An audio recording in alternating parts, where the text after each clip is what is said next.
Poštovani gledaoci, dobrodošli u još jedno izdanje emisije Granice istoka. Ja sam Harun Karčić. Odnosi između Bliskog istoka i Kine su se tokom proteklih godina značajno razvili. Kina je jedan od najvećih svjetskih potrošača nafte i energije, pa su ekonomske veze između nje i zemalja Bliskog istoka, posebno oni sa obilnim naftnim i plinskim resursima, postale izuzetno važne. Kina je znatno ulagala u energetski sektor i infrastrukturu u regiji, kao i u različite oblike ekonomske saradnje. Također, politički odnosi između Kine i zemalja Bliskog istoka sve su snažniji, a Kina sve češće igra ulogu medijatora u regionalnim sukobima. Međutim, važno je napomenuti da su odnosi sa Bliskim istokom kompleksni i različiti su sa zemljama i regijama unutar regiona. Ovisno o specifičnim interesima i geopolitičkim dinamikama, odnosi sa Kinom mogu varirati. Kineska inicijativa Pojas i put igra ključnu ulogu u povezivanju Bliskog istoka sa Kinom. Ovaj ambiciozni, ali često kontroverzan projekat uključuje izgradnju infrastrukture poput luka, cesta i željeznica, te stvaranje trgovinskih koridora koji povezuju Kinu sa ostatkom svijeta. To pomaže zemljama Bliskog istoka da diversificiraju svoje ekonomske veze i smanje ovisnost o tradicionalnim partnerima poput SAD-a i Europe. Više detalja u grafici.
Idemo sada slikom do Dohe gdje se nalazi Nesibe Hidjet Batalolu, stručnjakinja za Bliski istok na Katarskom univerzitetu. Nesibe, hello and welcome to the Al Jazeera Balkans channel, and thank you so much for taking time to speak to us. Now let me start by asking you, to what extent do geopolitical considerations, such as the shifting power dynamics in the global arena, influence Middle Eastern countries' inclination to align themselves with the BRICS movement?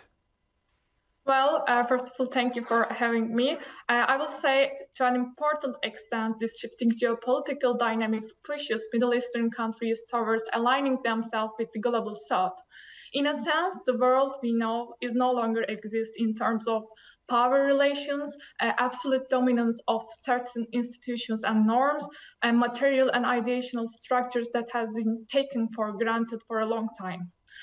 For example, the metaphor of bridge countries changes with the new trade routes recently initiated by the India, Middle East, Europe corridor. So the definition of small power needs to be reconsidered, considering the Gulf states' assertiveness or the dominance of the US dollar in the world trade is now open to discussions with the BRICS enlargement. So, within this context, the rise of China and the global South as an economic, political, and security power create incentives, alternatives, ways to forge alliance for the Middle Eastern states. It offers an option that Middle Eastern states can capitalize on to overcome their dissatisfactions, distrust, and inadequacies within the existing system of and some of its players. Mm-hmm.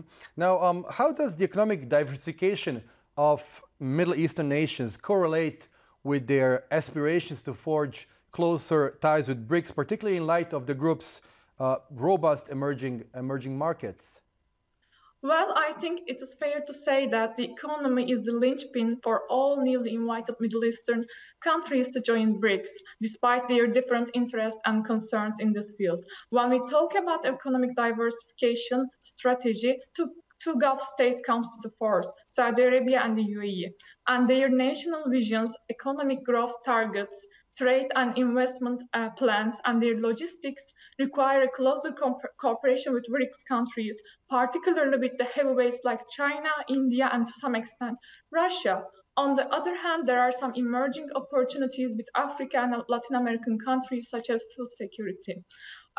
Considering Saudi Arabia is the second fastest non-oil growth within the G20 this year, and Saudi Arabia's rhetoric signals that the kingdom is determined to achieve its economic goals. As recently said by the Crown Prince, the kingdom is keen on progress, growth, and creating a prosperous economy. And it seems that economic potential and political feasibility of the BRICS offers an alternative platform within the group of G20 for the kingdom to work with.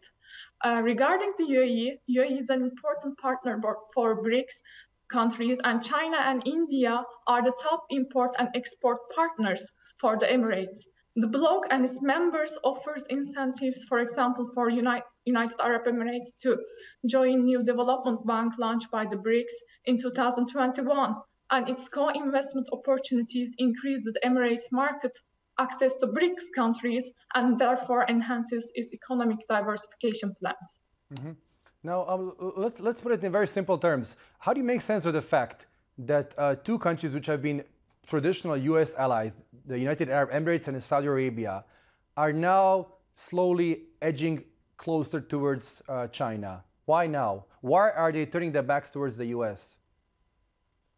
Well, from my perspective, BRICS multilateralism and its potential to offer alternative global governance structures aligns well with the short and long-term objectives of those states in terms of economic goals, ensuring regime stability, and diversifying their partners externally. So for Iran, this can be more acute. For others, the inclusion to the BRICS helps to maintain more neutral, multidimensional, all-inclusive and balanced stance. But here I want to open a parenthesis because I think what I observe is that Middle Eastern countries, and particularly Saudi Arabia and the United Arab Emirates, are not mere followers of the trends of global power shifts, but themselves are the actual agents of this transformation. Their alignment with BRICS, therefore, is not just hedging, but a result of a conscious, deliberate planning of diversifying external partners and connections to achieve this goal. Now they are trying to carve a sphere for themselves within the Shanghai Cooperation Organization, deepening their ties with the 5 Central Asian countries individually and collectively, and we can multiply these examples. They put all their efforts in the foreign policy area to be relevant players, not only regionally but also globally in the midst of this changing power dynamics and emerging global order. And indeed, when we look at the new composition of the BRICS, Middle East as a region or the Gulf as a region appears as an important geopolitical entity, and the inclusion of these 4 Middle Eastern nations into BRICS framework can significantly elevate the bloc's global economic and political structure, and thus creating a win-win situation for all. Right. And lastly, over the last decade or so, Turkey and Qatar have developed exceptionally cordial relations and aligned their foreign policies on many regional issues. We have seen numerous cases of how ideational elements and norms play a crucial role in Turkey's foreign policy towards Qatar, with wide implications throughout the region. Now tell us, bearing in mind that Turkey is normalizing its relations with the United Arab Emirates, with Saudi Arabia, with Israel, and somewhat slower with Egypt, how will this change? Will Turkey's relations with Qatar change in the future, or will Turkey continue its balancing act with the Gulf? Well, this year marks the 50th anniversary of the establishment of the diplomatic relations between Turkey and Qatar. And regarding questions, I think the answer is no.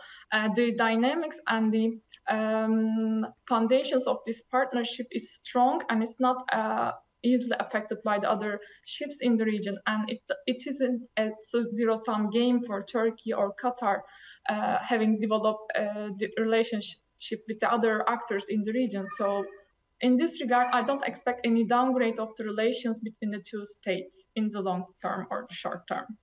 Right. Nasibe, it was such a pleasure speaking to you. Thank you so much once again for your time. Thank you. Thank you for having me. Zemlje Bliskog istoka teže raznolikim odnosima sa različitim regijama svijeta kako bi smanjile svoju ovisnost o ograničenim partnerima. Pridruživanje BRICS-u može im pružiti veći manevarski prostor u međunarodnim odnosima. Pogledajmo zbog čega je zemljama Bliskog istoka zanimljiva prije svega Kina.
Idemo sada do Washingtona gdje se nalazi John Hoffman, viši analitičar na Cato institutu. John, hello and welcome to the Al Jazeera Balkans channel, and thank you so much for taking the time to speak to us. Now, you recently wrote a rather long and well-received research paper on Saudi-US relations. Now, what are the underlying factors contributing to the paradigm shift in the Saudi Arabia-US bilateral relationship in recent years?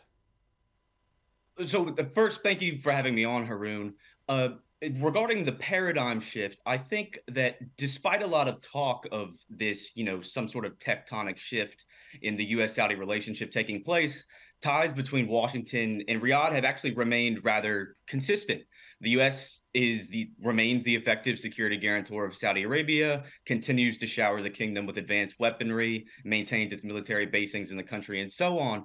But where we have seen a shift, even if Washington has kind of yet to wake up to this reality, is in the disconnect of strategic interest between the United States and Saudi Arabia. Today, U.S. and Saudi interests simply do not align. But despite this disconnect, the United States has yet to adjust course and is operating on autopilot towards the kingdom and the Middle East more generally. And in fact, if we really want to talk about a paradigm shift, the greatest shift that's currently occurring in the United States, or that's currently occurring in this relationship, is the U.S. moving in the wrong direction, looking to double down on the U.S.-Saudi relationship. So why do you argue that the U.S., that the interests of the United States and Saudi Arabia are no longer aligned? So I think, stemming from oil to counterterrorism to regional stability to this return of great power politics, Saudi and U.S. interests simply do not align on these issues. And I think what's happening is you have Riyadh, who is requesting more concrete commitments from the United States, and Washington, who, operating under largely outdated and false pretenses, continue to see Saudi Arabia as critical to American interests and seems prepared, or at least Biden seems prepared, to make massive counterproductive concessions to Saudi Arabia. So to what extent has the accession of a new leadership in Saudi Arabia influenced the recalibration and reevaluation of Saudi-American relations?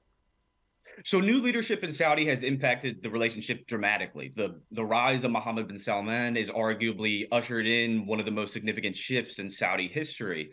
With the support of his father, King Salman, MBS has embarked on a power consolidation and centralization campaign, amassing more power than any individual in the history of the modern Saudi state. When MBS came into power, Trump, of course, embraced MBS, showered him with weaponry, supporting the Saudi and UAE intervention in Yemen. But it wasn't completely quarrel-free, but there have been tensions between MBS and Biden, particularly Biden's, comments on the campaign trail about making Saudi Arabia a pariah, holding them accountable for their atrocities and what forth. But again, Washington still remains the effective security guarantor of Riyadh and continues to pump weapons into the kingdom. And it's under Biden, who started out being so not really anti-MBS, but very critical rhetoric. It's under Biden that MBS might be granted the ultimate concession of a mutual security agreement and help developing a civilian nuclear program in return for normalizing relations with Israel. Right. What role does energy interdependence play in shaping the Saudi-American relationship, and how has the recent surge in shale oil production in the U.S. impacted this relationship? Absolutely. So oil has been central to the U.S.-Saudi relationship since the inception. It was American interest in Saudi oil that spurred U.S. intrigue in Saudi Arabia. But times have changed, as have global energy markets, and so have American and Saudi interests. The direct reliance of the U.S. on Saudi oil has decreased considerably. The United States only imported 7% of its oil from Saudi Arabia in 2022.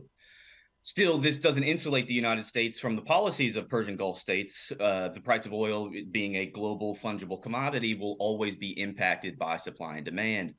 But the continued provisioning of security for Saudi Arabia will not lead to Riyadh deliberately adopting oil policies that are favorable to the United States. We've seen this over the past year, especially since Russia's invasion of Ukraine.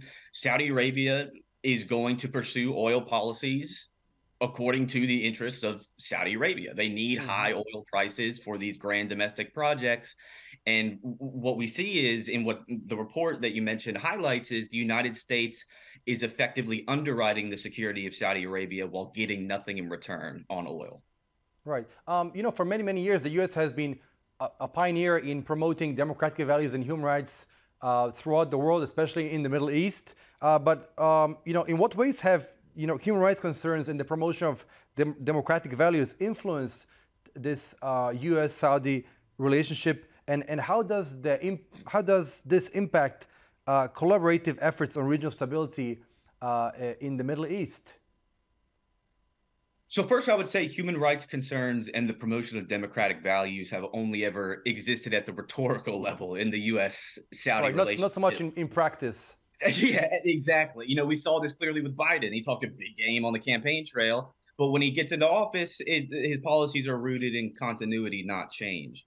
And this is despite the fact that regime control over state and society in Saudi Arabia has never been greater. MBS has amassed more power than any individual in the history of the modern Saudi state and has ushered in an unprecedented wave of repression. Right, but sorry to interrupt you, but how is he managing to sell that to the West as quote-unquote reforms?